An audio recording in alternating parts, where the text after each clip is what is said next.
Ya Zahra, Ya Zahra, Ya Zahra, Ya Zahra, Ya Zahra, Ya Zahra, Ya Zahra, Ya Zahra.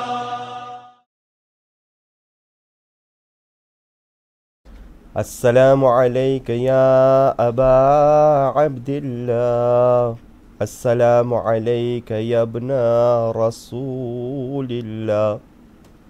روحي وجسمي وأرواح العالمين لك الفداء يا غريب يا شهيد يا مظلوم بأرض كربلاء. Que la paix et la bénédiction d'Allah soient sur Muhammad sallallahu alayhi wa sallam et sa sainte famille. Les événements de la matinée d'Ashura et des rangs militaires des deux camps et de l'argumentation de l'imam Hussein ibn Ali alayhi salam avec les habitants de Koufa. Le matin arriva et l'imam s'acquitta de sa prière en compagnie de ses compagnons d'armes. Il se leva pour faire son discours et rendit grâce à Allah pour tous ses bienfaits, et il loua longuement Allah. Il déclara: Allah omnipotent veut que vous et moi soyons tués aujourd'hui. Que votre patience et endurance soient grandes et qu'elles vous viennent en aide. Il demanda ensuite qu'on lui amena son cheval qui s'appelait Murtajiz. Il monta sur sa monture et dressa ses soldats pour la bataille qui allait bientôt initier, hélas. Il était accompagné de 32 cavaliers et de 40 soldats de l'infanterie. Imam Hussein alayhi salam choisit Zuhair ibn Qayn et Habib ibn Madahir et Hazrat Abul Fadl al-Abbas alayhi salam pour prendre le commandement de chaque flanc. Les tentes des femmes se trouvaient derrière eux. Il avait ordonné auparavant de remplir le fossé qui encerclait les tentes du bois et des tiges de jonc et des roseaux. Ils mirent le feu à ces roseaux pour ne pas laisser aux ennemis la possibilité de s'approcher de derrière. Cette astuce était très ingénieuse car Omar ibn Saad et ses soldats durent en effet s'éloigner de ce lieu pour manigancer une autre stratégie militaire et destructrice. De même, tels étaient les généraux d'Omar ibn Saad la'natullah alayh: Abdullah ibn Zuhair et Azdi, Qais ibn Ash'as, Abdurrahman ibn Abi Hanafi, Khur ibn Yazid Riyahi, Amr ibn Hajjaj Zubaydi, Urwah ibn Qais Ahmasi, Sha'bas ibn Rabi Yarbawi et finalement Shimr ibn Dhil Jawshan. Qu'Allah les maudisse tous éternellement et jusqu'à la fin des temps, sauf Khur ibn Yazid Riyahi qui se repentit et accourut précipitamment et éperdument vers l'armée d'Imam Hussein alayhi salam et fut tué bravement auprès de lui, mais on parlera de lui plus tard. Cheikh Mufid alayhi rahma racontait que Imam Ali ibn al-Hussein alayhi salam a dit: lorsque les combattants arrivèrent, ils commencèrent à chercher Imam Hussein alayhi salam. Mon père leva les deux mains au ciel et dit: ô Allah, tu es mon support dans l'adversité, tu es mon espoir dans les moments difficiles. Tu es mon support dans toutes les choses désagréables et néfastes qui m'arrivent.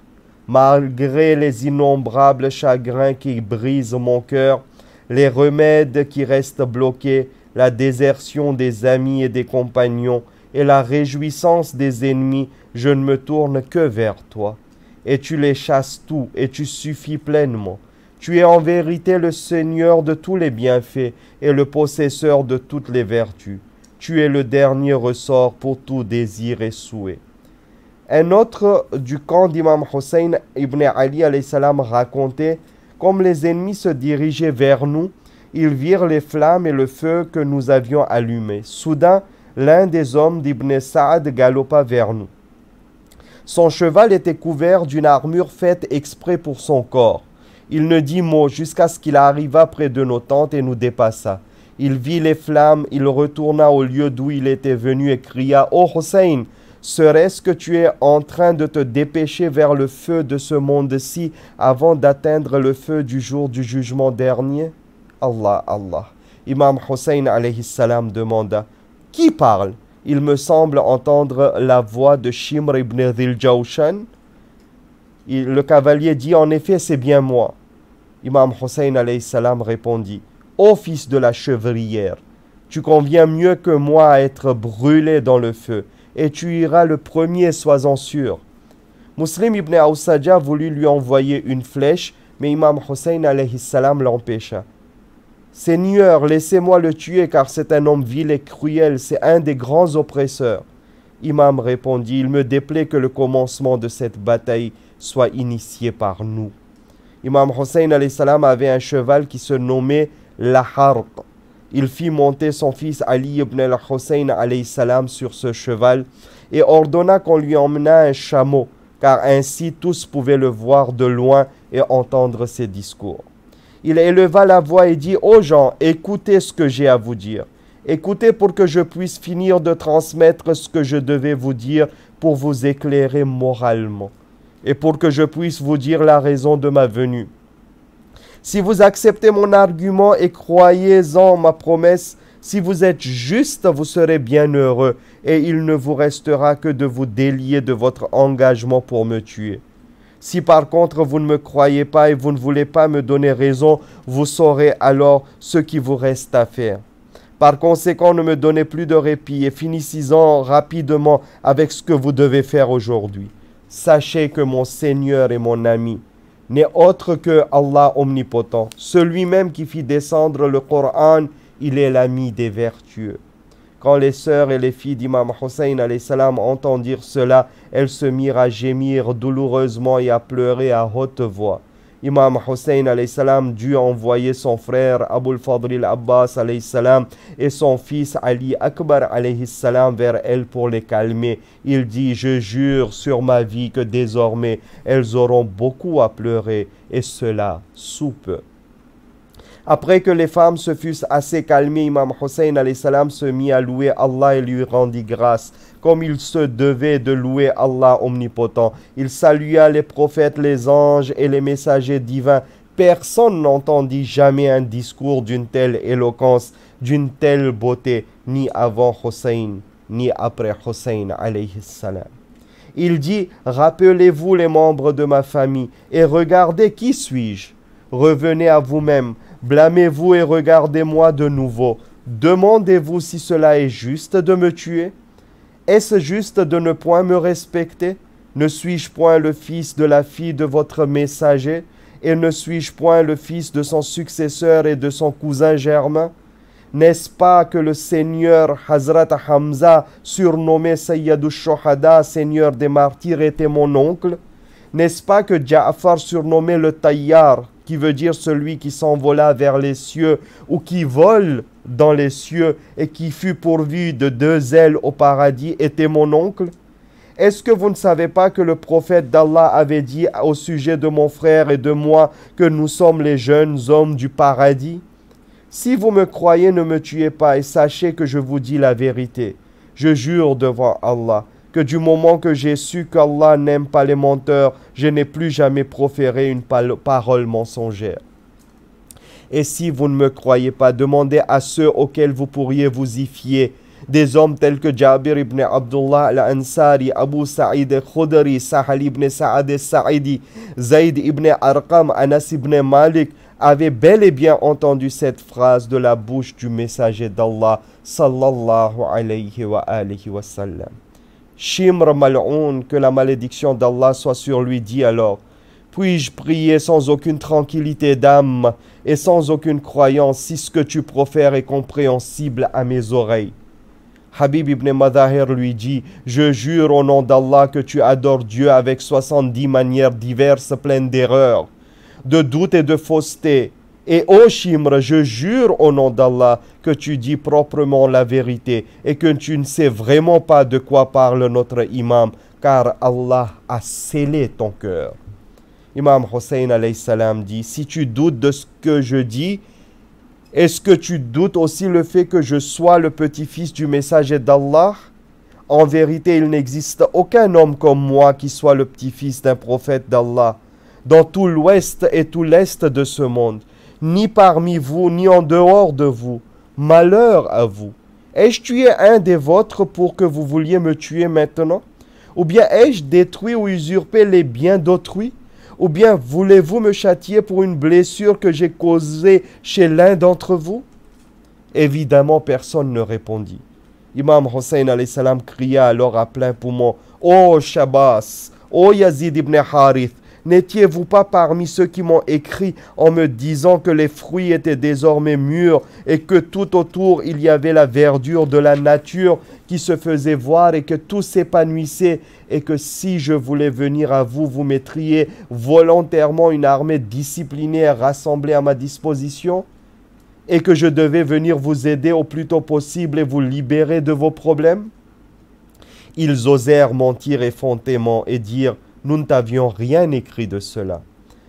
Imam Hussein dit: alors je me réfugie auprès d'Allah, je jure au nom d'Allah que vous m'avez écrit. Et il ajouta: ô gens, maintenant que ma venue vous déplaît autant, laissez-moi au moins rentrer chez moi.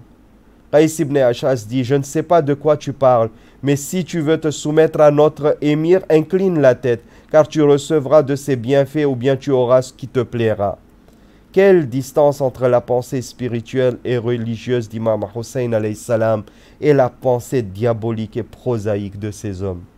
Imam Hussein alayhi salam savait très bien ce qu'ils entendaient par là.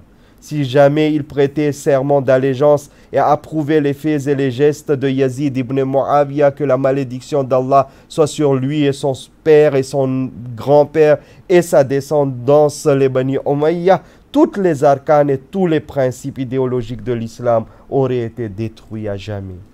Car l'islam était encore tout jeune et n'était pas encore complètement inclus et compris par les esprits des musulmans. Et les commandements et les lois devraient être enseignés à fond et avec des principes justes et corrects, et non pas les principes comme a enseigné Omar ibn Khattab et Abi Bakr la'natullah alayh, que la malédiction d'Allah soit sur ces deux, et qu'ils avaient essayé de falsifier après le martyre du messager d'Allah sallallahu alayhi wa sallam. Ainsi, si l'imam Hussein alayhi salam acceptait les conditions de la famille des Bani Umayyah et ne démontrait point leur fausseté envers la religion et leur vraie inimité contre l'islam et surtout contre le messager d'Allah, les gens penseraient alors que toutes les injustices et l'oppression qu'ils subissaient venaient directement de l'islam et non de ces personnes qui ont usurpé le pouvoir, assoiffées de pouvoir, et en fin de compte, l'islam serait détruit à jamais et rien ne subsisterait. Pour cela, Imam Hussein alayhi salam répondit: non, je jure au nom d'Allah que je ne me soumettrai jamais à vous comme un homme vil, et je ne me sauverai pas non plus comme un esclave. Et il s'écria: et certes, je cherche refuge auprès de mon Seigneur et votre Seigneur pour que vous ne me lapidiez pas. Surat al-Dukhan, verset 20. Et je cherche refuge auprès de mon Seigneur et de votre Seigneur de tout homme arrogant qui ne croit pas au jour du jugement. Les ennemis attaquèrent alors Imam Hussein alayhi salam, et Zuhair ibn Qais vint tout droit vers eux et s'écria: ô habitants de Koufa, craignez, craignez le tourment divin, car tout musulman devrait vouloir le bien de son frère musulman. Et nous sommes tous des frères religieux et nous sommes de la même croyance et de la même religion. Il ne faut pas que l'épée se mette à donner des coups à vous et nous. Quand on utilisera l'épée, notre lien se déchirera et vous deviendrez un autre groupe et nous deviendrons un autre groupe. Allah omnipotent et exalté nous met ainsi en épreuve avec la progéniture de son prophète pour savoir quelles seront nos réactions. Nous vous appelons pour que vous assistiez le petit-fils du messager d'Allah. Nous vous demandons de lâcher cet homme perdu et 1000 fois perdu, qui n'est autre qu'Ubaydullah ibn Ziyad, que la malédiction d'Allah soit sur lui, car vous ne verrez et ne recevrez que du mal de lui. Lui et les siens vous feront crever les yeux, vous couperont les membres, vous démembreront, vous penderont au palmier et tueront vos hommes vertueux, comme Hajr ibn Adi, Hani ibn Arwa et beaucoup d'autres. Mais hélas, les ennemis se contentèrent de l'insulter et de louer Ibn Ziyad. Ils dirent: nous n'irons pas d'ici tant que nous n'ayons pas mis la main sur ton Seigneur et tes compagnons, à moins qu'ils ne veuillent se soumettre à nous et viennent avec nous tout obéissants jusqu'à la cour d'Ibn Ziyad. Zuhair leur dit alors: ô serviteurs d'Allah, aidez, servir et aimer les enfants de Fatima az-Zahra alayha salam, que les salutations divines leur parviennent, est meilleur que de venir à l'aide des enfants de Sumayya.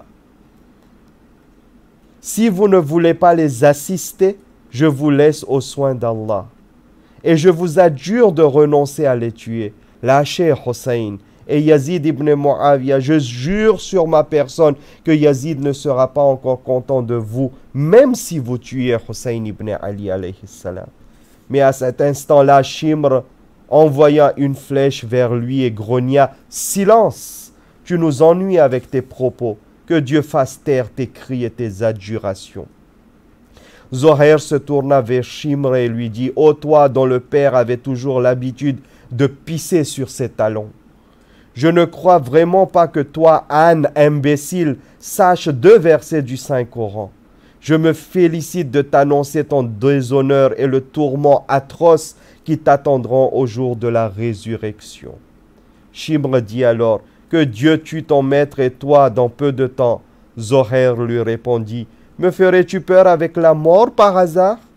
Je jure devant Allah que mourir pour moi est 1000 fois plus digne que de vivre toute l'éternité avec vous. Il se tourna alors vers les soldats et leur cria: ô serviteurs d'Allah, que cet homme méchant et impoli ne vous trompe point. Je jure au nom d'Allah que ceux qui verseront injustement le sang d'Imam Hussein alayhi salam et de ses enfants et les enfants du prophète, et qui tueront cruellement les compagnons et les défenseurs de la famille de Muhammad sallallahu alayhi wa sallam, ne pourront compter sur l'intercession de leur prophète. Les compagnons d'Omar ibn Saad montèrent sur leur monture. Imam Hussein alayhi salam fit de même, et avec quelques-uns de ses compagnons alla vers eux pour leur faire entendre raison. Boreir ibn Khosayr était avec l'imam. Il le pria: parle avec ces hommes. Boreir s'approcha d'eux encore plus et leur dit: ô gens, craignez Allah. Hussein est le petit-fils du messager d'Allah. Et ces gens que vous voyez avec lui sont ses femmes et ses enfants, et aussi les femmes et les enfants des membres de sa famille. Dites-moi quelle est votre intention à son sujet. Que voulez-vous faire avec lui? Nous voulons mettre en exécution l'ordre de notre maître Ubaydullah et obliger Hussein ibn Ali à obéir à ses ordres. Notre maître décidera ensuite du sort de Hussein, dirent les soldats de Omar ibn Saad. Boreir dit: est-ce que vous acceptez qu'ils repartent vers là où ils étaient venus? Malheur à vous, ô habitants de Koufa! Avez-vous oublié si facilement toutes ces lettres, toutes ces missives, ces traités, ces pactes et ces promesses que vous lui avez écrits et dans lesquels vous aviez toujours proféré le nom d'Allah comme étant votre témoin? Malheur à vous, vous appelez les enfants du messager à votre aide et vous leur promettez de faire tout ce qui sera en votre pouvoir pour éliminer les obstacles, mais lorsqu'ils arrivent, vous les livrez sans défense à Ibn Ziyad. Vous leur interdisez l'eau de l'Euphrate. Combien mauvaisement et indignement avez-vous respecté le nom et le rang du messager d'Allah? Combien vous êtes-vous comporté terriblement avec ces enfants? Que Dieu n'étanche point votre soif au jour de la résurrection, car vous êtes en vérité un bien mauvais peuple. Et il ajouta: je rends grâce à Allah pour avoir augmenté ma connaissance sur vous. Ô Allah, je me déclare répugné et indigné à l'extrême du comportement de ces hommes.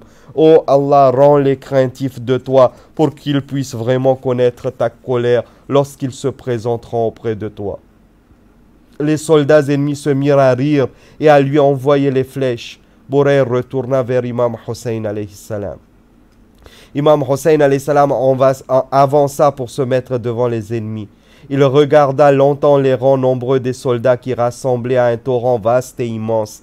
Il vit Ibn Sa'ad qui se tenait plus loin avec les nobles de Koufa. Il dit alors, je rends grâce à Allah omnipotent qui créa ce monde terrestre. Un monde fini et destructible et qui transforme et change continuellement ses habitants. Est insensé celui qui est trompé par le monde et malheureux celui qui commet du mal dans ce monde. Pourvu que le monde ne vous trompe pas, car il coupe le lien d'espoir de celui qui s'accroche au monde et qui change en désespoir la convoitise de celui qui s'intéresse à la vie. Je vous vois en train de commettre une chose qui causera la colère divine. Il se détournera de vous, hélas, et il vous enverra ses maux et ses tourments et vous gardera éloigné de sa grâce infinie. Notre Seigneur Allah est en vérité un bon Seigneur, et vous de mauvais serviteurs, vous qui aviez professé votre obéissance envers lui et qui aviez cru en son prophète Muhammad sallallahu alayhi wa sallam, et maintenant vous vous attaquez à la progéniture de son prophète et vous ne désirez rien d'autre que de les tuer et de mettre fin à leur vie. Le diable vous a fait dévier du droit chemin et il vous a fait oublier Allah. Puissiez-vous être détruits et tout ce que vous avez l'intention de commettre, c'est à lui que nous retournerons. Après avoir cru en Allah, vous êtes maintenant des mécréants et des infidèles. Puissiez-vous être éloignés de moi, ô homme oppresseur, je vous désavoue. Omar ibn Saad intervint et dit, parlez-lui avec moquerie, car tel père, tel fils, s'il reste à vous parler ainsi, il réussira à vous ensorceler. Shimr, que la malédiction d'Allah soit sur lui, s'approcha alors et interpella l'imam. « Oh Hussein, parle-nous en un peu pour que nous puissions comprendre de quoi tu parles. » Imam Hussein dit, « Je vous dis de ne pas me tuer de craindre Allah, car me tuer est manquer de respect à mon rang, et cela ne se peut. Je suis le fils de la fille du messager d'Allah, et mon aïeul dame Khadija al-Kubra alayha salam était l'épouse de votre messager. Peut-être cette phrase vous est-elle connue? Hassan et Hussein sont les jeunes hommes du paradis. Nous continuerons dans notre prochaine vidéo. Wassalamun alaykum wa rahmatullahi wa barakatuh.